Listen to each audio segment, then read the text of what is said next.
అరటి దూడ దొరకలేని పరిస్థితిలో అయితే కనుక సొరకాయ జ్యూస్ మీరు తీసుకోవచ్చు. ఎవరైతే కిడ్నీ పేషెంట్స్ కానీ, లివర్ పేషెంట్స్ కానీ, లేకపోతే కాన్స్టిపేషన్ ప్రాబ్లం ఉన్న వాళ్ళు కానీ, లేకపోతే కనుక డయాబెటీస్ వాళ్ళు కానీ, అలాంటి ఎవరి వాళ్ళైనా సరే ఈ సొరకాయ జ్యూస్ అనేది పరగడుపున తీసుకోవచ్చు అనమాట.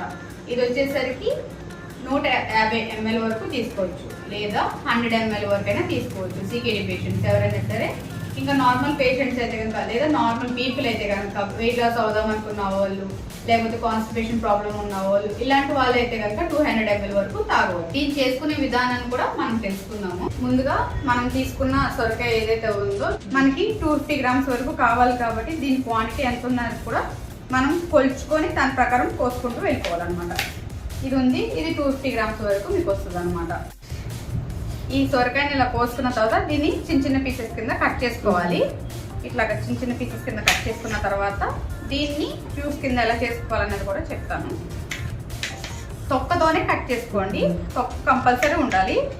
ఎందుకంటే మనం చేస్తుందే కొంచెం నాటు వైద్యం లాంటిది కాబట్టి ఇట్లా పీసెస్ కింద కట్ చేసుకొని జస్ట్ ఇలా కట్ చేసుకోవాలి. ఇలా కట్ చేసుకున్న పీసెస్ని ఇలా గ్రైండర్లోకి, లేదంటే మీ దగ్గర జ్యూస్ లాంటివి ఏమైనా ఉన్నా సరే వాటిలోకి మీరు డైరెక్ట్ ఇట్లా వేసేసుకోవచ్చు. వేసుకొని గట్టిగా నొక్కి ప్రెషర్ ఉంటుంది కదండి, దాంతో ప్రెస్ చేసుకోవచ్చు. గ్రైండ్ చేసుకున్న వాళ్ళు గ్రైండ్ చేసుకోవచ్చు. దీంట్లోకి మనం ఏంటంటే ఈ మింట్ లీవ్స్ అంటారు కదా, ఏదైతే పుదీనా ఆకు ఏదైతే ఉందో ఇవి ఒక 4 రెబ్బలు వరకు ఇట్లా తుంచుకొని దీంట్లో 4 రెబ్బల వరకు వేసుకోండి. జస్ట్ కొంచెం మింట్ లీవ్స్ అంటే కొంచెం తీపిదనం కోసం అట్లా తీసుకుంటున్నాము. దీంట్లోకి నిమ్మకాయ కూడా చిన్న ముక్క కట్ చేసుకొని ఇలా చిన్న ముక్క కట్ చేసుకొని సీడ్స్ పక్కన పడేసేయండి. సీడ్స్ వేయొద్దు. సీడ్స్ వేస్తే దానివల్ల చేదు మీద ఇంకా చేదు వచ్చే అవకాశాలు ఉంటాయి అన్నమాట.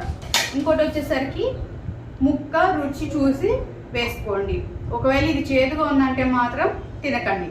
చేదుగా లేదు, నార్మల్గా ఉంది అంటే కనుక తీసుకోవచ్చు.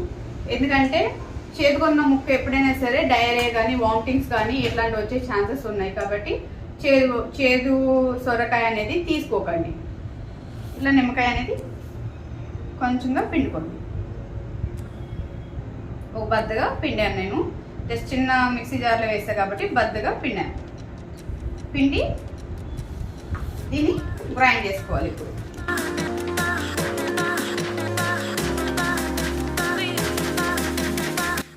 మనం మిక్సీ జార్ నుంచి ఎక్స్ట్రాక్ట్ చేసాము, బయట తీసిన తర్వాత ఇట్లా గుజ్జులా కనిపిస్తుంది.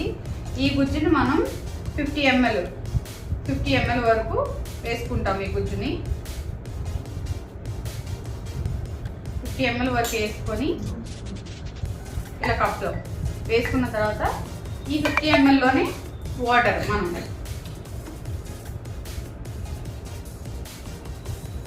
క్వాంటిటీ చూసుకోండి.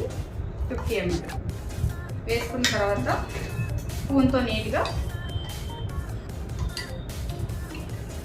ఇలా కలుపుకొని దీన్ని జ్యూస్ కింద తీసుకొని తాగేయటమే. డైలీ పరగడుపు మాత్రం తాగాలి. కిడ్నీ పేషెంట్స్ ఉన్న వాళ్ళకి అయితే కనుక 100 ml, లేదు సిఎల్డి పేషెంట్స్, మిగతా కాన్స్టిపేషన్ ఉన్న వాళ్ళైతే కనుక దీన్ని 200 ml వరకు తీసుకోవాలి. సేమ్ క్వాంటిటీ నేను ఎలా అయితే చూపించానో ఇప్పుడు 200 ml అన్నానంటే 100 ml గుజ్జు ఉంటే కనుక 150 ml గుజ్జు ఉంటే 50 ml మీకు వాటర్ ఉండాలి.